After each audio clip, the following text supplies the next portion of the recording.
Epstein's accusers have released a new video calling for the release of all the files. I was 14 years old. I was 16 years old. I was 16. 17. 14 years old. This is me. This was me. This is me. When I met Jeffrey Epstein. This is me when I met Jeffrey Epstein. It's time to bring the secrets out of the shadows. It's time to shine a light into the darkness.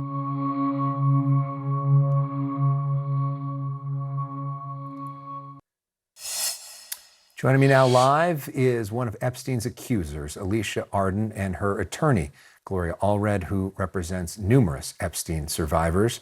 Gloria, Alicia, thanks so much for being here. Alicia, let's start with you. Why is it important for you for these files to be released? Well, I've always wanted the truth, and I have always said that the time when I did file the police report, if it would have been more investigated, I feel that I could have saved the victims from going through what they went through. So now I want the files to be released because I think we all need saving, and it's the truth that has to come out. It's been going on too long for myself and for the victims. So when you say the police report, so you were the first to file a police report against him. This was back in 1997. Yes. This happened in Santa Monica. You were 25 years old? 26? Yes. And he pretended to be a Victoria's Secret talent scout? Victoria's Secret, and I had wanted to be in the catalog very badly, like any young model would, and I had a lot of tear sheets. I was in a lot of magazines, and I was opposite Cindy Crawford in one, and I knew that I could be in it. If I was thinking that he was really a scout. And so he says, come here for an audition, essentially, and it turns out that he has nothing to do with Victoria's Secret, and he gropes you. And he gropes me, and he tells me to come take off my clothes, and he wants to manhandle me. Manhandle me. I never had heard that word in my entire life, and I've still never heard it. I want to manhandle you, come over here, started touching my breasts, my buttocks. I was in a bra and underwear, which is common that you have to be in a bra and underwear and show your body if you want to be in Victoria's Secrets. And I was very happy to do so, but he really wasn't with the magazine in the end. Yeah, and Gloria, the interesting thing is she went to the police. She did go to the police. That's what we asked people to do. She has proof that she went to the police because she has the police report, but no prosecution ensued. And that is so typical of what so many survivors have been facing over the years. Denied justice when Jeffrey Epstein got that sweetheart deal in 2008 in Florida. Denied justice again when he was arrested, incarcerated, waiting to stand trial, and then died in custody. Denied justice now until, now President Trump says, release the Epstein files, vote in support of it. But guess what? They don't have to take a vote at all. Right. He could just release it. He could release them himself right now. Exactly. And yet why do you think he's not? Delay, deny, avoid, evade. Yeah. We don't know, but I can't read his mind. I want to thank him for saying, Republicans, you can support this release of the files. However, he could just pick up the phone, call Pam Bondi, Department of Justice right now, and it would be released. Yeah, and so back to your story, Alicia. So in 1997, you go to the police. Mm-hmm. You say, this happened to me, and they did not believe you, right? No, I was very discouraged. I wanted a female police officer.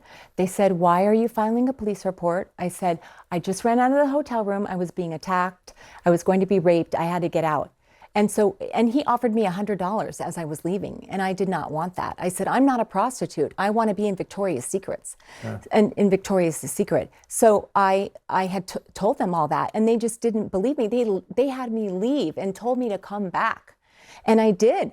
I went back to my job in Hollywood. I thought about it, and I went back, and I said, I have to file this. What if he's doing this to other girls? Yeah, and then to hear for all these years, because that was 20 years before Me Too, right? When people suddenly, finally started to feel seen and to feel heard, to then know that all this happened afterwards, How does that make you feel? Well, that's a good point, Alex, because what happened to the Me Too movement? Is it still around? Does it protect myself and the victims? I don't really know much about it anymore, and I don't want them to be afraid if they're in a situation like me or whatever situation they find themselves in to leave and go to the nearest local police department and say, I'm here to file on something that's happening to me in this hotel room or wherever it is, and I want to file. I'm not leaving, I'm doing it. They should be strong. What do you want to see in those files? I'm ready and prepared to see anything that's going to come out of the alleged pedophiles that have assaulted my friends, the victims, and I'm ready to see who the men were and how on earth they got to where they were.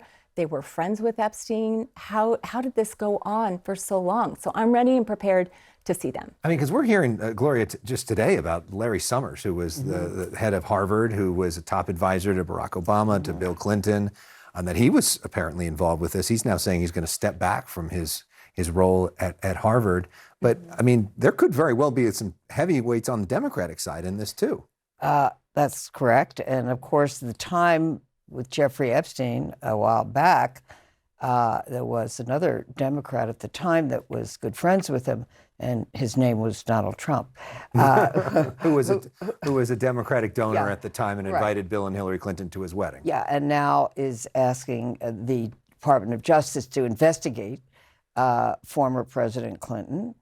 He doesn't say what evidence he has that President Clinton did anything wrong. And of course, President Clinton denies there's it. no evidence that Donald Trump did anything wrong Exactly, so far. There's exactly. Right. Important point. Well, of course, we don't have most of the evidence, and that's another point. The Department of Justice, because of the subpoena that the House Oversight Committee issued, has released about 50,000 pages of files. But there's another 50,000 pages that have not yet been released. So why this dribble? Why not just get it all out? Now, there are going to be some redactions. How many? We don't know. We do know some, obviously, and I've said this for a long time.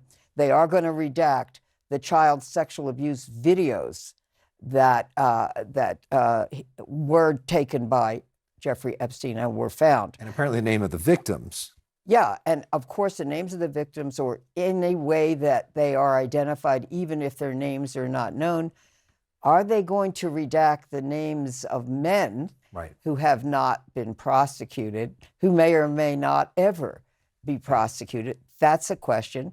And as you said, if they're saying they're going to investigate President Trump and then they name some other Democrats, by the way, will any Republicans be investigated, or is it just Democrats? Is there going to be a real prosecution as well as an investigation of Democrats, or is this just political persecution? Well, and Alicia, to that point about the politics of this, because we got to remember that you and other people are victimized by this. It's really not about the politics at all. It's about people that were really hurt. And I know this is really emotional for you. I know it was emotional today at a press conference for you. And I was wondering if you could expand upon that idea that this is really about human beings. It's not about a political football, because so much we watch on frankly, the cable news coverage of this on both sides is trying to blame this side or blame this side. And we're forgetting about the people, the real people that are hurting because of this monster.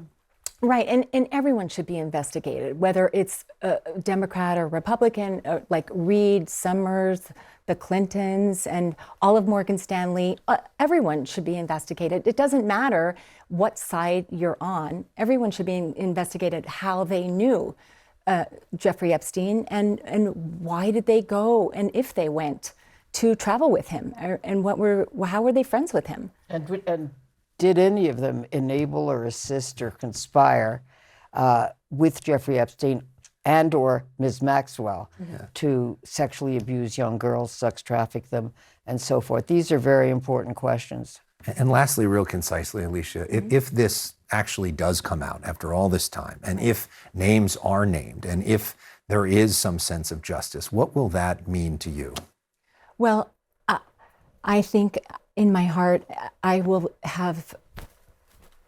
be a little relieved to know who these people are, and quite frankly, justice and the truth for myself and the other victims.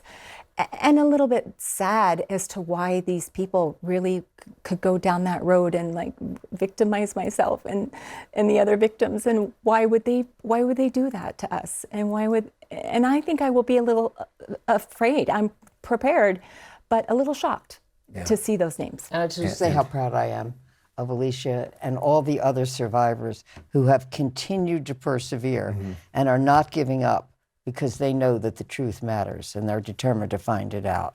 Yes, it does. Thank you so much. Thank you for sharing your story and being brave to come out here. Thank you so much. And Gloria, always great to see Thank you. you, Ellen.